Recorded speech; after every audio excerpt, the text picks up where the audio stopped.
Hi, I'm Chief Michelle Kott with the City of Bethlehem Police Department, and I'm super excited to be here today and read two of my favorite books with you. The first book I'm going to be reading is Peanuts, Kick the Football, Charlie Brown by Charles Schulz. And coincidentally, I happen to be a really big football fan. Do you like football? What's your favorite team? Mine's the Philadelphia Eagles. Every year, when football season starts, Charlie Brown attempts to achieve one of his many goals in life: to kick a football and watch it soar through the air. And every year, when Charlie Brown tries to do this, the same thing happens. It all starts with his friend Lucy. "Over here, Charlie Brown," says Lucy. "I've got a brand new ball. I'll hold it and you come running up and kick it." "A brand new ball?" Charlie Brown shouts. "Wow, this is a real treat." Ah! Charlie Brown gets a running start and approaches Lucy. But just as he goes to kick the ball, Lucy pulls it away. Charlie Brown gets flung into the air and lands with an "ah." "Why did you take the ball away?" Charlie Brown asks Lucy angrily. "It suddenly occurred to me that if I let you kick it, it wouldn't be new anymore," Lucy explains. The next time, it's the same story. "Charlie Brown," calls Lucy in a sing-song voice. "Come on, I'll hold the football and you come running up and kick it." Lucy says, "I have a surprise for you this year." "A surprise?" thinks Charlie Brown. That must mean she isn't going to pull the football away. She's going to be surprised when she sees how far I kick that ball.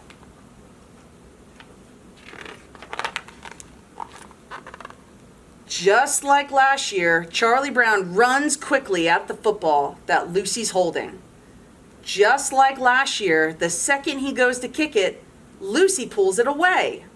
And just like last year, Charlie Brown goes flying into the air and lands with a "ah." "And now for the surprise," Lucy says to Charlie Brown, who can't bring himself to get up quite yet. "Would you like to see how that looked on instant replay?" The next time Charlie Brown sees Lucy holding a football, he won't even give her a chance to talk. "No," he shouts. "You must think I'm crazy. You say you'll hold that ball, but you won't.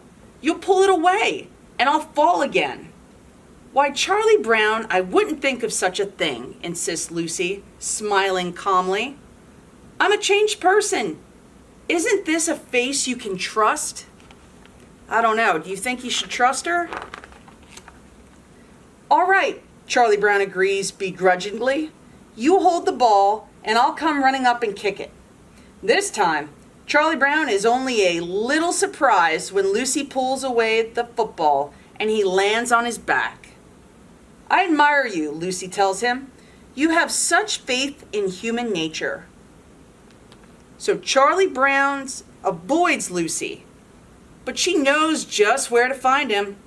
"What's up?" Sally asks when she opens the door to her house to see Lucy standing there. "Tell your brother to come out," says Lucy. "I'll hold the ball and he can come running up and kick it." "She's here again," Sally says to Charlie Brown inside. "Why does she think she can fool you over and over?" "You don't really believe my brother will fall for this, do you?" Sally asks Lucy. "I mean, after all, how often do you think you can fool somebody with the same trick?" But Charlie Brown is already following Lucy outside. Sally stands on the front stoop and watches as Charlie Brown runs to kick the football.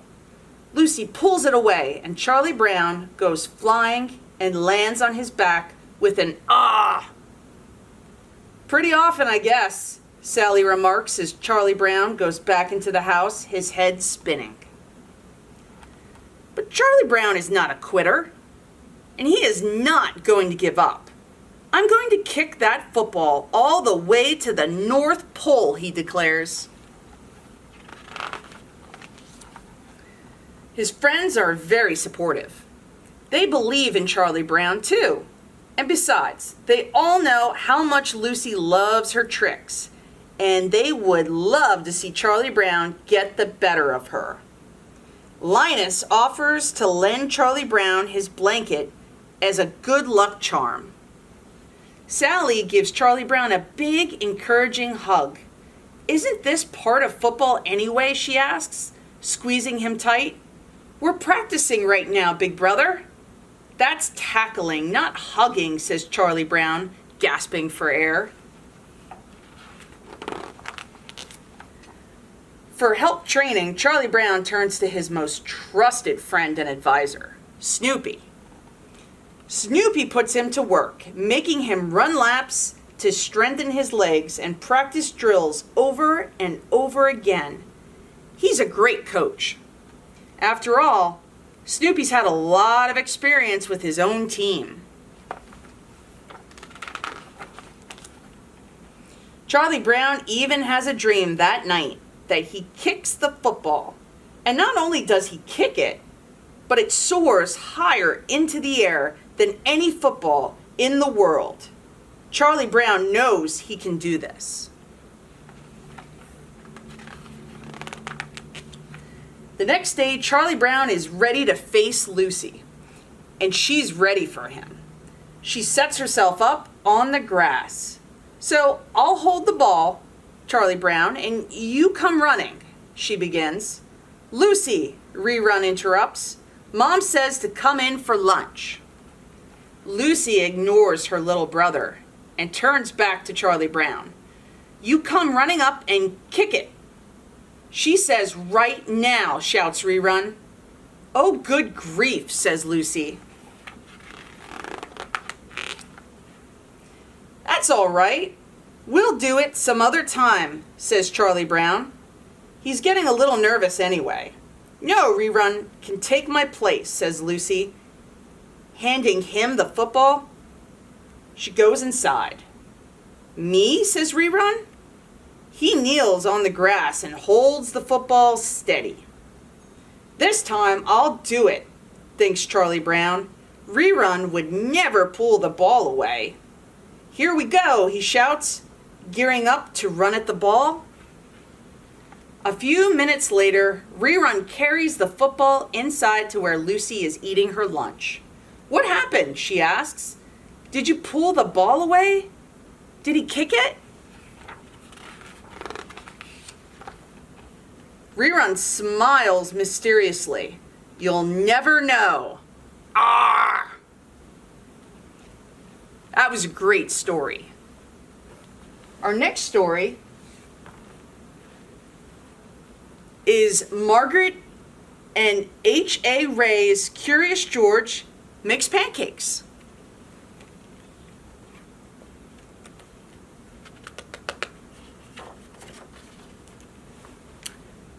This is George. George was a good little monkey and always very curious. One morning, the man with the yellow hat woke George early. "Time to get up, George," he said. "The pancake breakfast is today." George loved the pancake breakfast. It was a fundraiser held every year to make money for special programs at the Children's Hospital. Besides eating pancakes, there were all kinds of games to play. Even the mayor came to play and eat, but first he gave a welcome speech. "Thank you all for coming," the mayor said. "We appreciate your generous support." He thanked all the volunteers who were helping that day, and finally he said, "Please enjoy yourselves." And the pancakes. When the mayor finished, the man with the yellow hat said, "George, I'm going to buy our tickets. Please wait here and don't be too curious." George waited like a good little monkey, but Something smelled good. Could it be the pancakes? George was curious.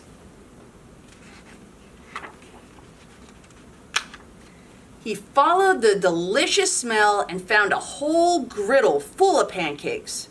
George watched as a man poured little batter circles and flipped them up in the air. It looked like fun to make pancakes. George wanted to help. On a table near the griddle was a basket full of blueberries. These pancakes need blueberries, George thought, and he sprinkled some on top.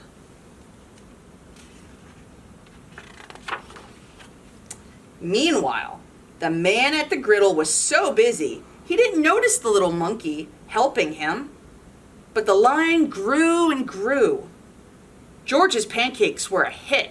Soon everyone wanted them, and the man could not keep up. "Please wait," he said to someone holding an empty plate. "I need to find an assistant to help me."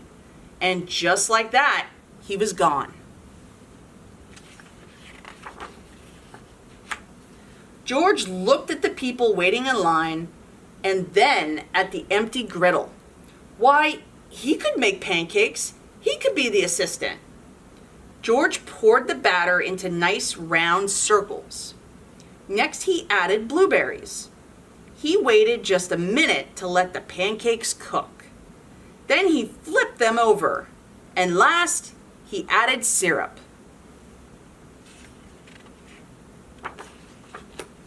The line for pancakes was enormous, but with 4 hands, George made quite a chef, and no one's plate was empty for long.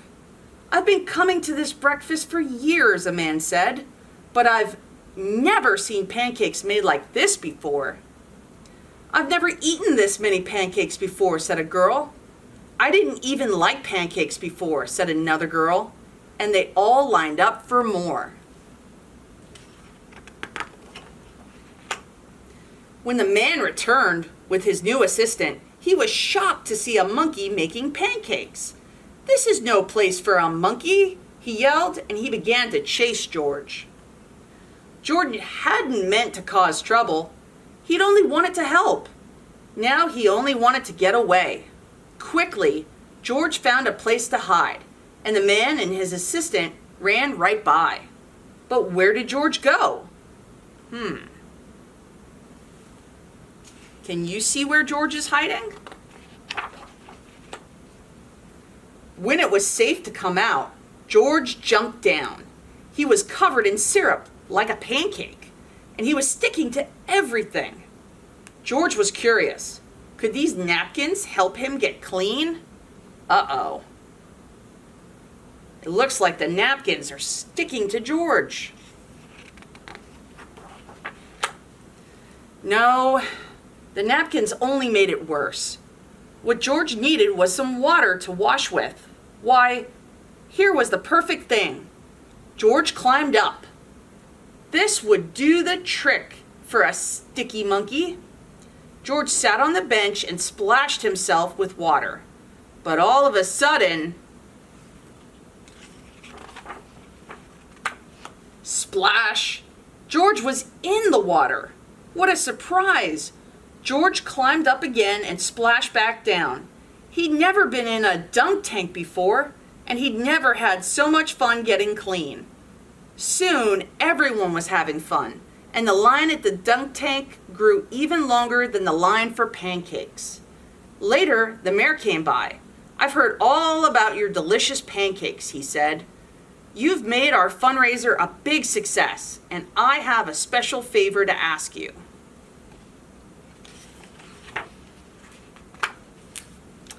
At the end of the day, George got to present the money from the fundraiser to the president of the hospital. "Thanks to you, George, this has been our best year ever," she said. "Will you come back and make pancakes again next year?" George nodded, and everyone cheered. It was fantastic reading you 2 of my favorite books.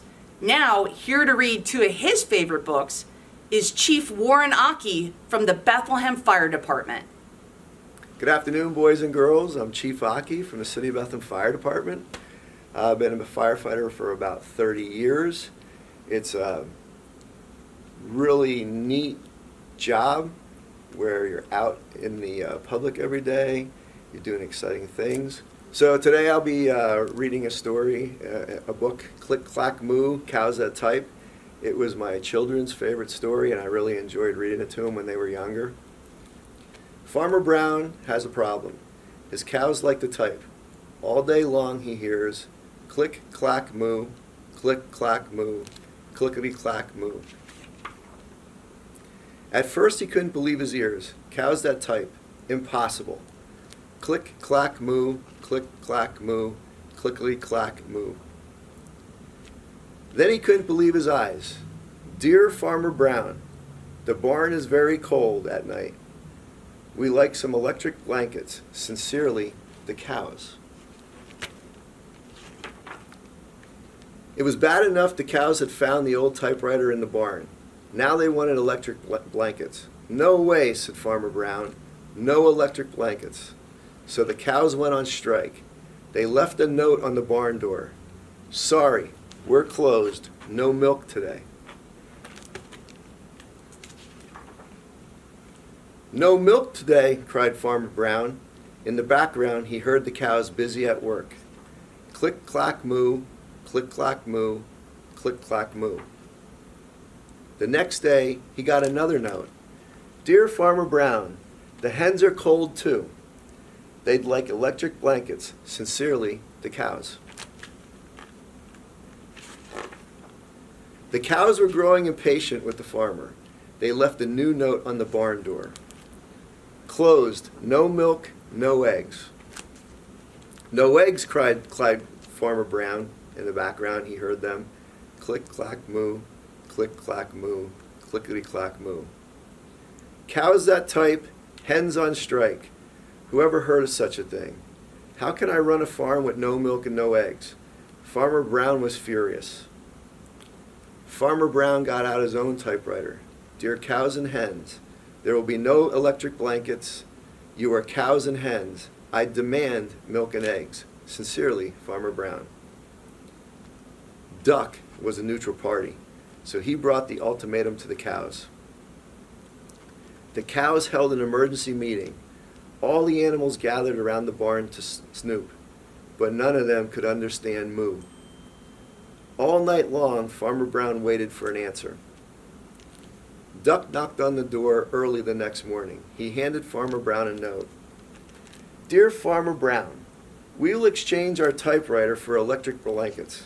Leave them outside the barn door, and we'll send Duck over with the typewriter. Sincerely, the cows. Farmer Brown decided this was a good deal. He left the blankets next to the barn door and waited for Duck to come with the typewriter. The next morning, he got a note. Dear Farmer Brown, the pond is quite boring. We'd like a diving board. Sincerely, the ducks. Click, clack, quack, clickety, clack, quack, clickety, clack, quack. The end. Good afternoon, boys and girls. I'm Chief Achey from the Bethlehem Fire Department. I'll be reading a second book today. Don't let the pigeon drive the bus. Hi, I'm the bus driver. Listen, I've got to leave for a little while. So can you watch things for me until I get back? Thanks. Oh, remember, don't let the pigeon drive the bus. I thought he'd never leave.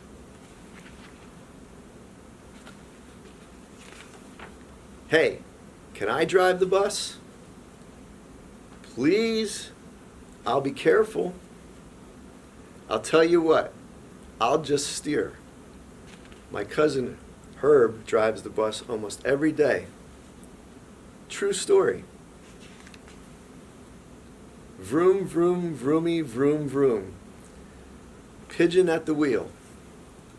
No, I never get to do anything. Hey, I got an idea. Let's play drive the bus.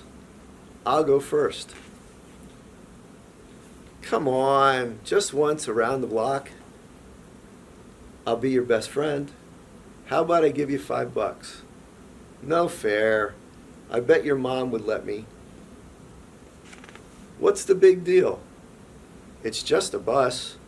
I have dreams, you know. Fine. Let me drive the bus. I'm back. You didn't let the pigeon drive the bus, did you? Great, thanks a lot. Uh-oh. Bye. Hi, deputies. I hope you're having a great day today. Today we're going to be doing a little craft on the importance of 911. You dial 911 to contact the first responders with the City of Bethlehem Fire Department. Here's what a completed craft looks like. So we're going to start with the craft looking like this, and then we take our glue stick. Make sure you put a lot of glue on so it sticks. Glue all around, glue in circles, glue in straight lines, whatever you want to glue, as long as it sticks. So all the first responders want you to know that we hope you don't ever need us, but if you do, you have to call 911. And then we have these little squares in different colors. You got red, yellow, and blue. You scrunch them up real tight, and then you hold down in the paper in the lines for 10 seconds so it sticks. Now this is where your creativity comes in place. You can either do like this, you can do where it's all one color per number, or you can mix it up and make it your own creativity and your own imagination to how you want your 911 to look like. But remember, if you ever need a first responder, you have to dial 911. And we'll be there before you even know it. So there's also a little song for 911. And we're going to sing it together. If you need to call for help, dial 911. If you need to call for help, dial 911. If you think that you're in trouble and you need help on the double, if you need to call for help, dial 911. I hope you enjoyed this craft, and I hope you never have to call 911. But if you do, we are there, and we will be there before you know it. Have a great day.